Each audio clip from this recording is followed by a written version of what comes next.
Apa masalahnya? Masalahnya bukan apa perkataan Yesus itu nggak benar, ya. Itu kurang lebih tahun 1400-an sesudah Masehi, saudara. Ya, bukan di kitab bahasa Ibrani-nya itu tidak ada apa ya? Tidak ada koma tersebut, ya, tidak ada koma tersebut. Baru itu sekitar 1400-an tanda-tanda baca itu diberikan. Ya, tanda-tanda baca, dan itulah sebabnya pada saat orang-orang yang menyusun Alkitab kita, ya, di terjemahannya itu mereka tempatkan koma itu di situ. Karena apa? Supaya memang kena dengan teologi yang mereka pikir menunjuk atau merujuk kepada kehidupan di balik kematian langsung pada saat orang setelah mereka apa ya? Setelah mereka mati. Jadi poinnya adalah penempatan koma inilah yang menjadi masalah.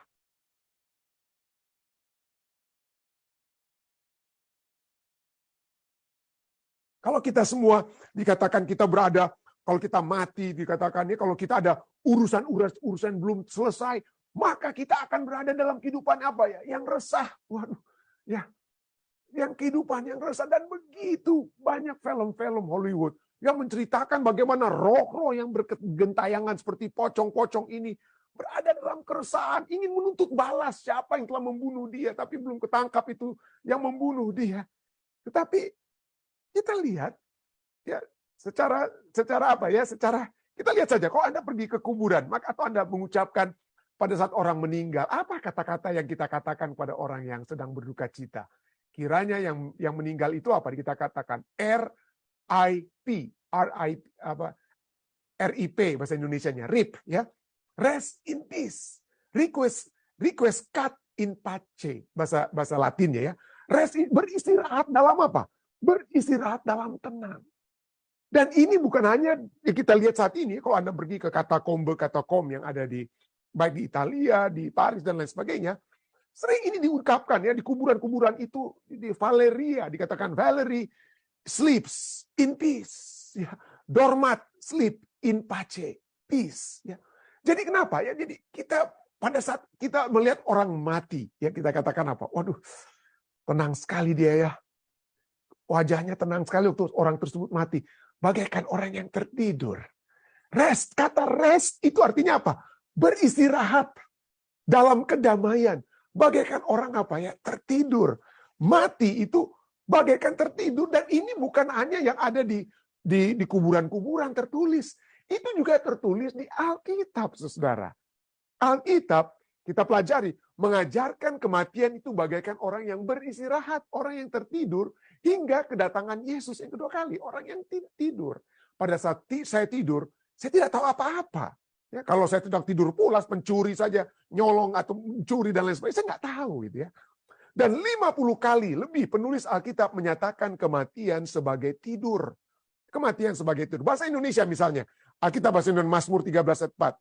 Katakan, pandanglah kiranya, jawablah aku ya Tuhan Allahku, buatlah mataku bercahaya, supaya jangan aku tertidur dan mati. Bahasa Indonesianya tertidur dan mati, seakan-akan dipisahkan ya. Tapi bahasa Inggrisnya dan bahasa aslinya, misalnya ya, New International Version untuk Mazmur 13 ayat 3, untuk Psalms 13. Kalau Alkitab bahasa Inggris ayat 3, di Alkitab Indonesia ayat 4 ya, seringkali kitab Mazmur terjadi seperti begitu ya. Tapi dikatakan apa? Look on me, pandanglah kiranya ya.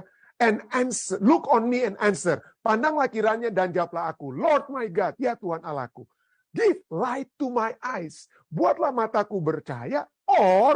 Atau kalau aku mataku tidak bercahaya, maka apa dikatakan? Or I will sleep in death. Kematian itu bagaikan apa? Aku akan tertidur di dalam kematian. Atau jangan aku tertidur di dalam kematian. Or I will sleep in death. Ya. Jadi orang yang mati adalah orang yang beristirahat. Dia beristirahat di dalam Tuhan. Ya. Dia tidur di dalam Tuhan. Kita masih gunakan kata-kata tersebut ya saat ini ya. Karena satu Raja-Raja 2:10 katakan demikian ya. Kemudian Daud mendapatkan perhentian, mendapatkan peristirahatan. He is rested, atau bahasa Inggrisnya he slept. Dapat dari bahasa Ibrani syakaf ya. Artinya berbaring, dia tidur. Jadi orang yang mati itu tidak lompat-lompat seperti pocong, saudara. Ya, enggak dia. Dia nggak bergentayangan lompat dari satu tiang ke tiang lainnya. Kalau dia bergentayangan capek, nggak ada istirahatnya itu pocong-pocong itu ya. Jadi orang yang beristirahat dia akan berbaring, dia akan tidur. Ini bukan hanya Mazmur katakan, bukan hanya kita Raja-Raja katakan. Yesus sendiri berbicara menyatakan orang mati sebagai orang yang tertidur. Yesus sendiri. Saudara. Kalau kita adalah pengikut Kristus, mari kita ikut ajaran Yesus. Yesus yang berkata bahwa orang mati itu tidur. Yohanes 11 ayat 11 ya. Demikianlah perkataannya ya. Itu berbicara tentang bagaimana Yesus ya telah dikasih tahu, Lazarus sakit, tapi kemudian dia tidak pergi-pergi sampai kemudian Lazarus mati. Ya, lalu ada yang bilang, oh Lazarus sudah mati. Tapi demikianlah perkataannya, ayat 11 ya, Yohanes 11 ayat 11 katakan, demikianlah perkataannya Yesus sesudah itu ia berkata kepada murid-muridnya, Lazarus, saudara kita telah tertidur, tetapi aku pergi ke sana untuk membangunkan dia dari tidurnya. Sudah tahu-tahu dengar Lazarus sudah mati, tapi Yesus bilang Lazarus itu tertidur dan aku akan membangunkan dia dari apa? Dari tidurnya. Itulah sebabnya murid-murid langsung protes, ya Tuhan. Jika ia cuma tertidur, ia akan sembuh. Yohanes 11 ayat berikutnya, kata murid-muridnya kepadanya, Tuhan, jikalau ia tertidur, ia akan sembuh. Ayat 13. Tetapi maksud Yesus ialah tertidur dalam arti mati. Karena itulah pandangannya apa ya? Pandangan Yesus, pandangan Alkitab, pandangan Allah, orang yang mati itu bagaikan orang tertidur. Maksud Yesus ialah tertidur dalam arti mati, sedangkan sangka mereka Yesus berkata tentang tertidur dalam arti biasa. Ya, kita harus melihat arti Alkitab, tidur itu bukan hanya tidur, tapi orang mati dapat disebut juga orang yang tidur. Itu yang luar biasanya Alkitab, ya, bukan yang biasa-biasa ya. Karena itu, ayat 14, karena itu, Yesus berkata dengan terus terang, bukan lagi dengan pakai simbol-simbol ya. Kalau mati itu bagaikan orang tidur itu simbol, tapi sekarang Yesus mau terus terang, oke? Lazarus sudah mati, supaya mengerti murid-muridnya. Tapi kita lihat di sini bagaimana kata tidur dan mati itu adalah kematian itu adalah apa? Tidur itu adalah satu simbol daripada orang yang apa? Mati. Kalau mau terus terang, Lazarus sudah mati. Lazarus sudah mati. Jadi dia pergi untuk apa? Membangunkan dia dari tidurnya, ya. Membangunkan. Dan ini kata membangunkan itu Yesus ulangi, tapi sekarang Yesus menggunakan kata yang terus terang. Kalau bangun tidur, kalau orang mati bangkit. Nah, itulah sebabnya Yesus berkata kepada Maria, ya. Dia berkata kepada Maria dan juga Marta dalam Yohanes 11 ayat 23. Dia katakan, jangan khawatir Maria, akulah kebangkitan dan hidup dan seterusnya. Lalu kata Yesus kepada Marta, saudaramu akan bangkit. Saudaramu akan apa? Bangkit. Nah, gitu, oke, orang mati akan dibangkitkan. Orang tidur juga bangkit dari tidurnya ya. Artinya dia tadinya terlentang, lie down. Kata syakaf berarti orang yang apa ya? Tertidur. Pada saat dia dibangunkan apa? Dia akan dibangkitkan. Dengan kata dibangunkan atau apa? Dibangkitkan. Orang yang mati itu tidak turun dari surga. Kalau kita pikir bahwa jiwa kita, roh kita itu melayang-layang naik ke surga, maka pada saat itu Yesus bukan bilang Lazarus bangkit atau Lazarus keluar dari dalam apa ya? Dari dalam kuburan. Tapi Yesus katakan Lazarus turun. Nah, Lazarus tidak disuruh turun oleh Yesus ya. Yohanes 11 ayat 23, lalu kemudian berserulah ia dengan suara keras, Lazarus, marilah keluar dari dalam kubur. Keluar dari dalam kubur. Turun dari surga. Tidak dibilang Lazarus untuk turun dari surga. Kenapa? Karena kalau kita lihat ajaran Alkitab itu sangat konsisten, sudah dari awal hingga akhir berbicara tentang bagaimana keadaan orang mati.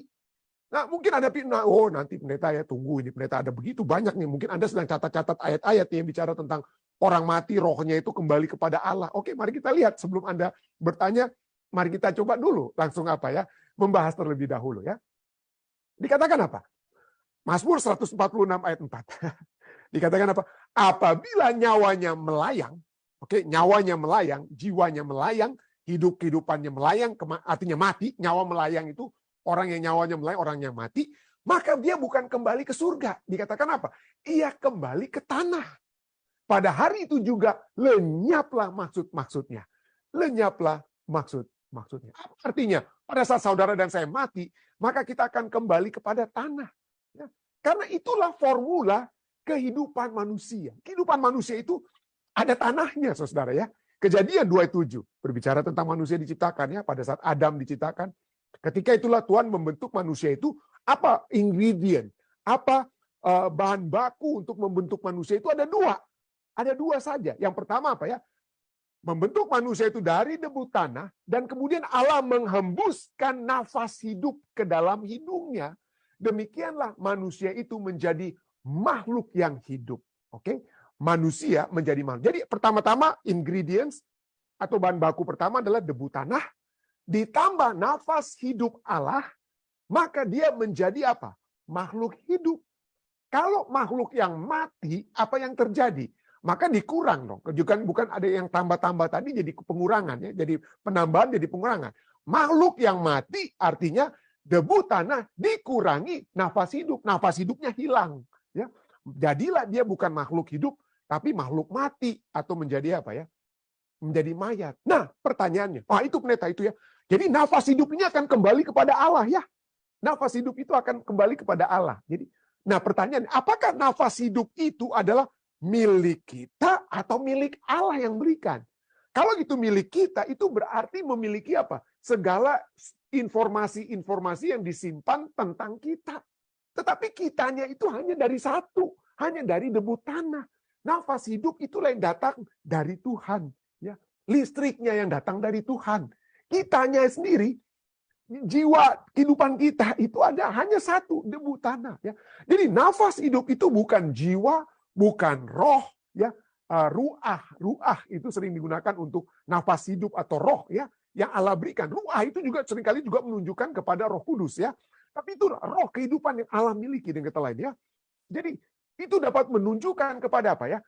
Bukan kepada jiwa roh atau soul bahasa Inggrisnya yang memiliki eksistensi sendiri, yang melayang-layang dengan kesadarannya sendiri ya. Dan kata lain, kenapa? Apa buktinya ya?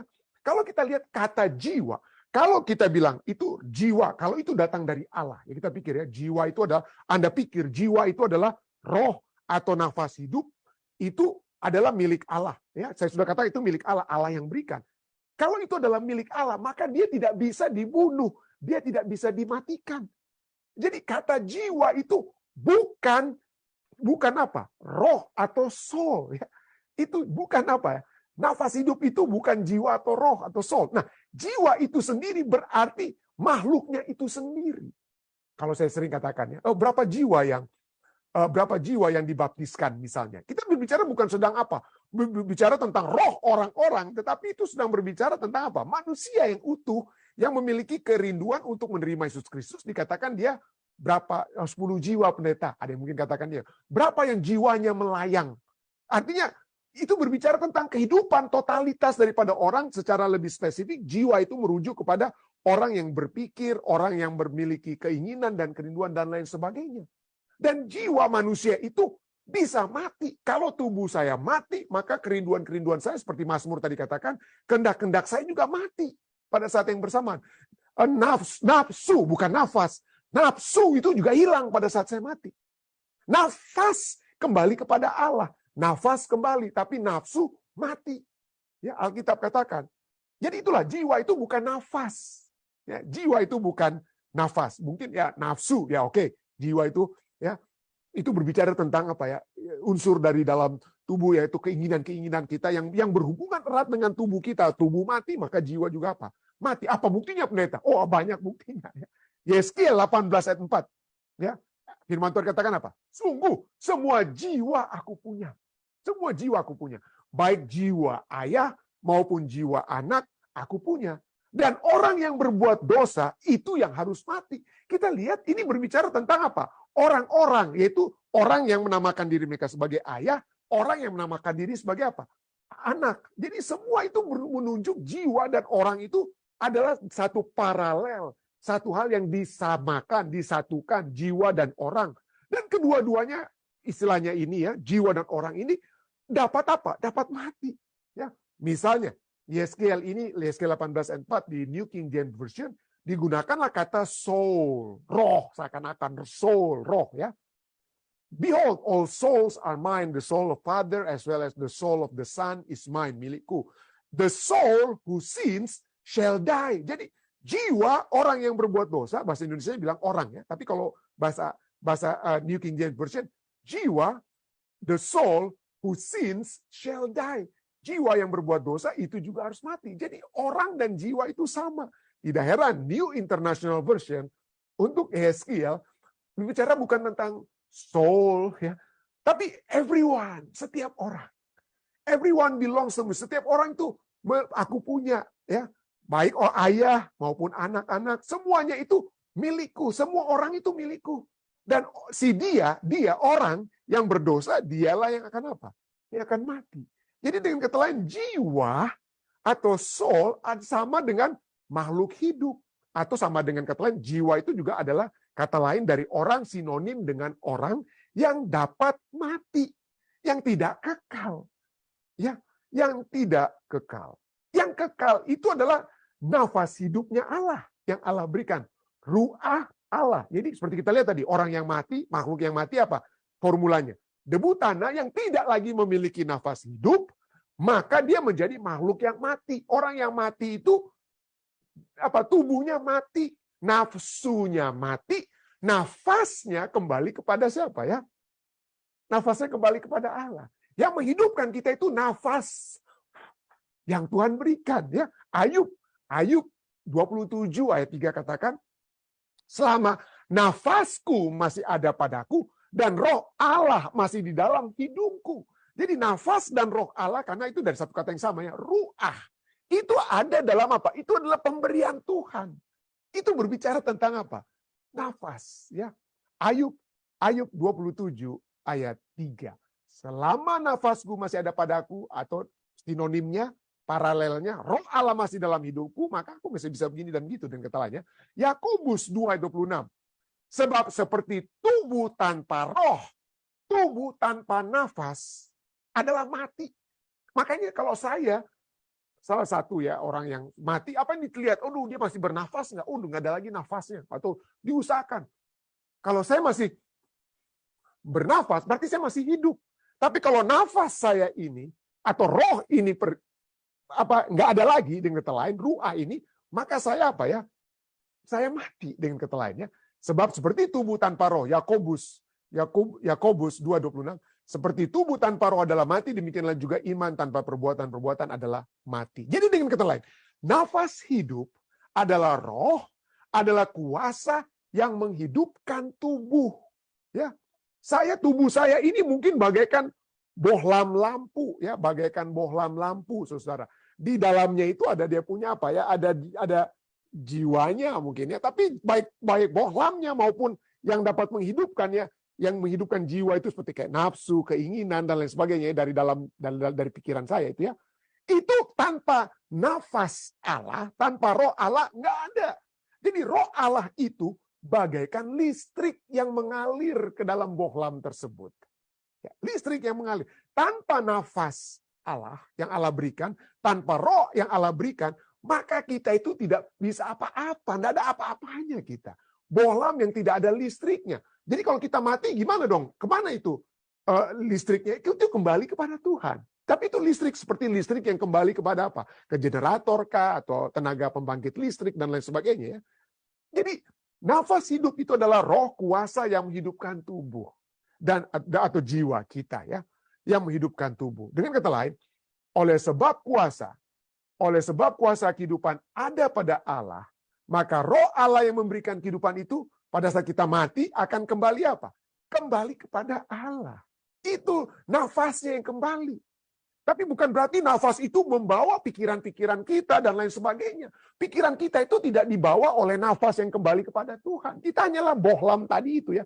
Bohlam ini, ya, tubuh dan jiwa kita itu bagaikan bohlam, nggak ada apanya. Tidak dibawa. Kenapa? Apa buktinya? Kembali ke firman Tuhan. Ya. Kembali ke firman Tuhan. Ya. Kita lihat debu tanah, nafas hidup, makhluk hidup. Debu tanah kurang nafas hidup, kurangnya roh kehidupan Allah menjadi apa? Makhluk mati. Dan pada saat kita mati, apa yang terjadi dengan kita? Apakah nafas hidup saya itu sudah menjadi apa? Udah menjadi menjadi info-info kehidupan kita, tentang kenangan-kenangan kita itu ikut-ikutan dengan nafas saya ini. Oh tidak ya. Nafas saya itu hanya nafas gitu saja ya. Pengkhotbah 12 ayat 7 katakan apa?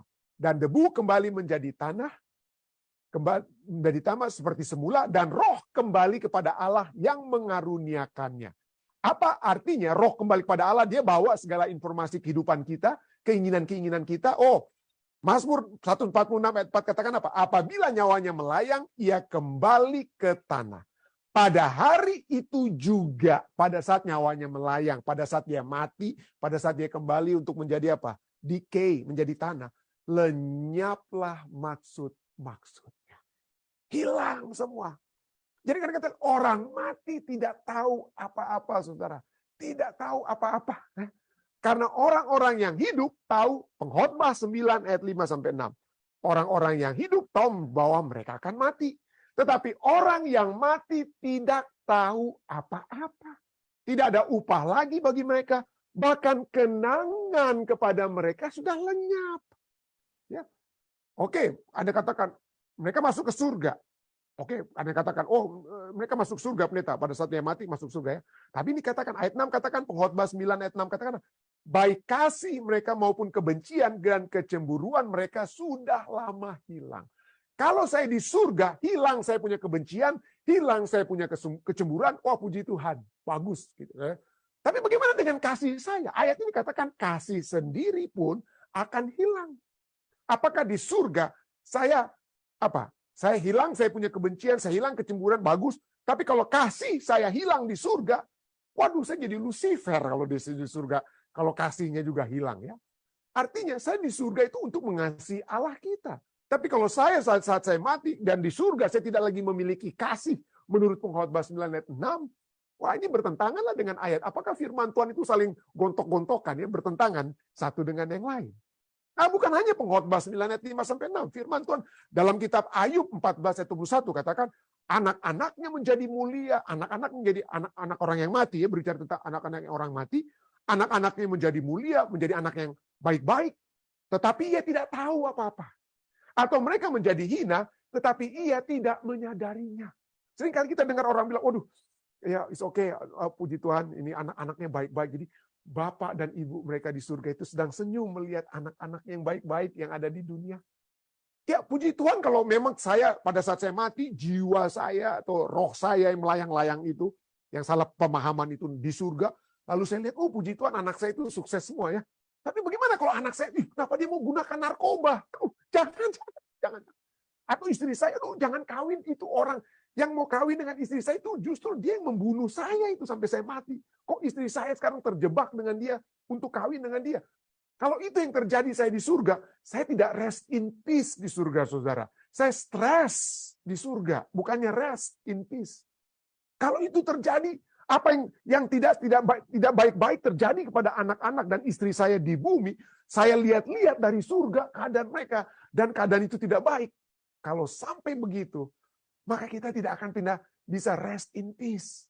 Itulah sebabnya Tuhan itu dalam maha kasihnya pada saat saudara dan saya mati, maka kita tidak tahu lagi apa-apa tentang anak kita, mau dia jadi anak baik, mau tidak baik, mau istri kita jadi atau suami kita dikawini oleh orang yang benar atau nggak benar, nggak tahu lagi apa-apa kita, nggak tahu apa-apa lagi. Nah, tapi mungkin itulah sebabnya yang terlalu kita sudah bahas. Pendeta ini kok ayat-ayat ini katakan orang kaya Lazarus, kita sudah bahas terlalu. Lihat ada pembahasan lainnya. Ada yang katakan, oh ini pendeta ini ada ayatnya pendeta. Oke, nah ini mungkin pendeta ini bisa kena nih batunya nih ya. Kenapa Lukas 23 ayat 43 katakan, kata Yesus pada salah seorang pencuri di sebelahnya ya. Kata Yesus kepadanya, aku berkata kepadamu, bahasa Indonesianya, koma, aku berkata kepadamu, koma, sesungguhnya hari ini juga engkau akan bersama-sama dengan aku di dalam Firdaus. Waduh, ini ya pendeta. Coba pendeta Rantung buka Alkitab. Lihat, Yesus katakan, hari ini juga engkau, ya orang yang mau mati itu bersama-sama dengan aku di dalam Firdaus.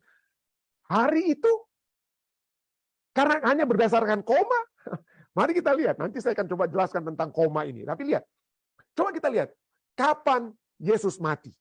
Semua orang Kristen pasti percaya. Jumat Agung, wah hari Jumat ya. Hari Jumat Yesus mati. Ya, oke. Hari Sabtu dia terjadi? Dia berada dalam kubur. Kapan Yesus bangkit? Yesus bangkit hari Minggu.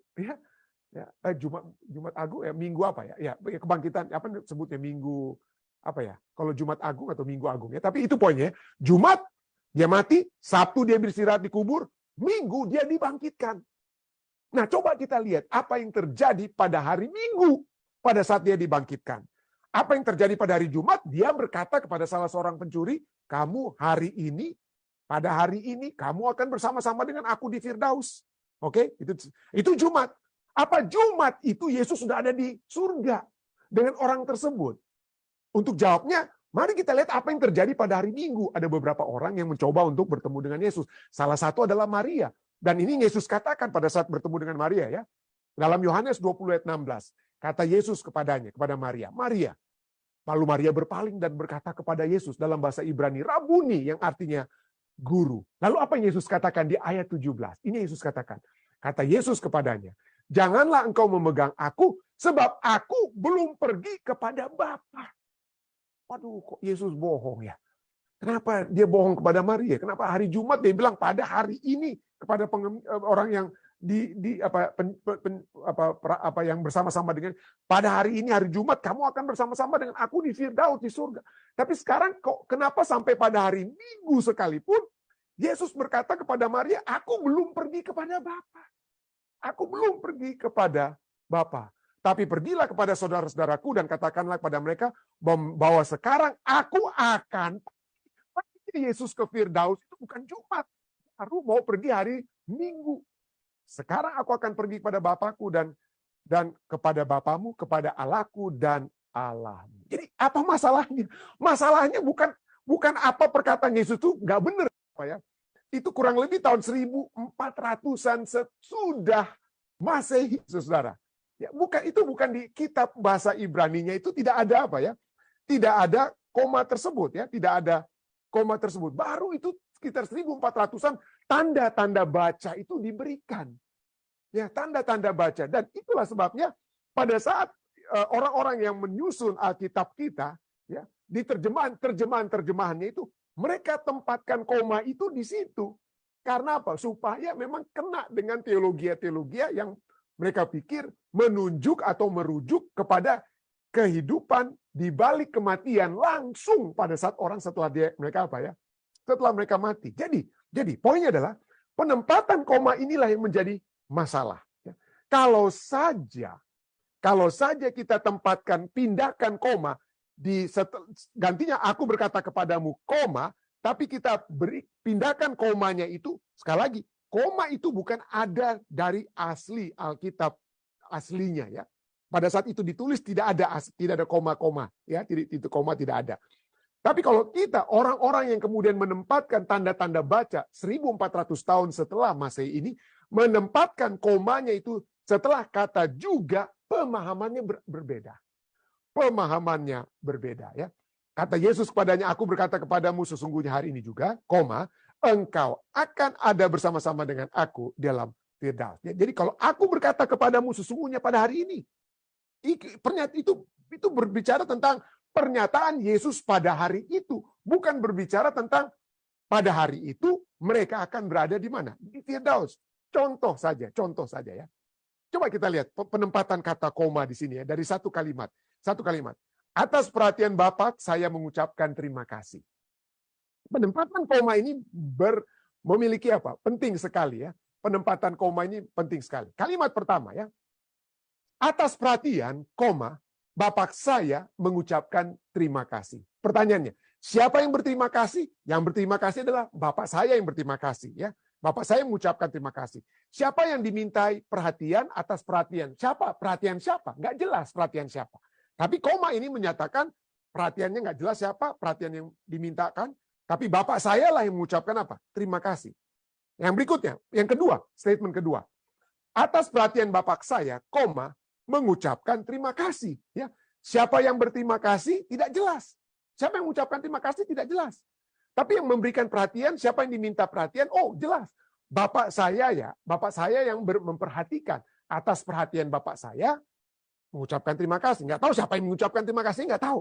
Tapi perhatian Bapak saya yang telah memberikan perhatian, tidak tahu siapa yang mengucapkan terima kasih. Tapi yang berikut yang ketiga, di sini kita melihat perbedaan lainnya. Atas perhatian Bapa, saya mengucapkan apa? Terima kasih. Atas perhatian Bapa, saya mengucapkan. Jadi di sini kita lihat siapa yang berterima kasih? Oh, saya yang berterima kasih. Siapa yang dimintai perhatian? Bapa yang saya mintai apa? Perhatian, ya. Atau telah memberikan perhatian. Jadi atas perhatian Bapa, saya mengucapkan terima kasih. Jadi kita lihat penting sekali kata apa, ya? Kata koma di sini, ya. Jadi dengan kata lain, kalau kita saja pindahkan kata koma dari kepadamu, maka kita lihat bahwa sesungguhnya yang menjadi penekanan sebelum koma apa? Sebelum koma Yesus tekankan apa? Aku berkata kepadamu, sesungguhnya pada hari ini. Yesus sedang menekankan perkataannya yang dia ingin tekankan dengan sesungguhnya. Pada hari itu dia katakan bahwa apa yang Yesus sedang katakan dengan sesungguhnya pada hari itu, bahwa engkau akan bersama-sama dengan aku di dalam Firdaus. Ya, engkau akan ada bersama-sama dengan aku di dalam Firdaus. Jadi penekanannya jadi beda. Kalau bahasa Inggrisnya lebih jelas lagi, ya. Lukas 23:43 bahasa kalau kita lihat, ya, bahasa yang sekarang, ya, yang di Alkitab sekarang, ya. Jesus answered him. Yesus menjawab kepadanya, sesungguhnya aku berkata kepadamu, today, hari ini engkau akan bersama-sama dengan aku di Firdaus. Tapi itu, ya, kalau kita rubah saja kata komanya itu, koma itu sekali lagi, itu bukan asli di Alkitab. Alkitab aslinya tidak ada koma. Koma-koma, segala titik dan segala macam itu baru muncul 1400 tahun setelah ayat-ayat ini ditulis di dalam papirus ataupun kitab-kitab aslinya, ya. Jadi kalau komanya saja kita pindahkan sebelum bukannya di depan today tapi di belakang today, maka jadinya begini. Yesus menjawab kepadanya, sesungguhnya aku berkata kepadamu pada hari ini. Menekanan apa? Perkataan Yesus pada hari ini bahwa apa? You will be with me. Pada hari ini aku katakan padamu bahwa engkau akan bersama-sama dengan aku di dalam Firdaus. Jadi poinnya adalah tidak ada pertentangan antara ayat-ayat yang kita sudah pelajari berbicara tentang kematian itu sebagai tidur, ya. Kematian itu kita tidak tahu apa-apa, dengan ayat-ayat yang sepertinya seakan-akan menyatakan bahwa saat kita mati, kita langsung apa? Memiliki kesadaran karena kita langsung masuk ke dalam kerajaan surga. Tidak. Kita tidak langsung masuk ke dalam kerajaan surga. Kita sudah baca dari 1 Korintus tadi, dari kitab Korintus tadi. Kita juga dapat baca pada saat ini dari 1 Tesalonika 4 ayat 14 sampai 17, ya. Jikalau kita percaya bahwa Yesus telah mati dan telah bangkit, maka kita percaya juga bahwa mereka yang telah meninggal dalam Yesus akan dikumpulkan Allah bersama-sama dengan Dia. Ini kami katakan kepadamu dengan firman Tuhan. Kita yang hidup, yang masih tinggal sampai kedatangan Tuhan, sekali-kali tidak akan mendahului mereka yang telah meninggal. Jadi yang meninggal pun juga tidak akan mendahului kita. Kita tidak akan mendahului mereka. Kenapa? Ayat 16. Sebab pada waktu tanda diberi, yaitu pada waktu penghulu malaikat berseru dan sangkakala Allah berbunyi, maka Tuhan sendiri akan turun dari sorga, dan mereka yang mati dalam Kristus akan lebih dahulu bangkit. Sesudah itu, kita yang hidup, yang masih tinggal, akan diangkat bersama-sama dengan mereka dalam awan menyongsong Tuhan di angkasa. Demikianlah kita akan selama-lamanya bersama-sama dengan Tuhan. Kiranya pembahasan kita pada saat ini dapat menjadi satu kekuatan kepada kita semua untuk melihat tentang dusta setan yang begitu hebat, yang telah dinyatakan sejak semula di Taman Eden, yang menyatakan kita akan menjadi seperti Allah. Kita sekali-kali tidak akan mati. Itu adalah satu kebohongan. Satu kebohongan. Dan marilah kita untuk tidak dapat jatuh ke dalam kebohongan tersebut. Saya bawa ini dalam nama Yesus. Amin. Sekali lagi saudara, saya mohon maaf karena tidak disangka, ya, tiba-tiba ada mati listrik sedikit, lalu router kita harus dinyalakan kembali dan lain sebagainya. Jadi itulah sebabnya. Saya tidak tahu apakah mungkin setan tidak ingin mungkin kabaran pada malam hari ini dibawakan, dia akan ganggu, saya tidak tahu, ya. Tapi itulah yang telah terjadi. Tapi kita tetap percaya firman Tuhan telah menjadi telah menjadi kekuatan dan setan tidak dapat mengalahkan kehendak Tuhan untuk dapat membawakan pekabaran tentang keadaan atau keberadaan orang yang telah mati. Ya, ini dapat saya tambahkan. memasuki pelajaran yang baru ya. Menarik sekali pelajaran ini. Mungkin ini ada berhubungan dengan apa yang telah terjadi mungkin 2 tahun atau ya 2,5 tahun belakangan ini, oleh sebab begitu banyaknya mungkin orang-orang yang telah beristirahat di dalam Tuhan ya, dan juga oleh sebab adanya oleh sebab adanya pandemik, sehingga kita memiliki satu pelajaran sekolah sahabat yang menyatakan tentang tentang masalah-masalah yang sedang hadapi saat ini, penderitaan, kematian, dan adanya tentu saja pengharapan yang dapat menjadi bahagian kita.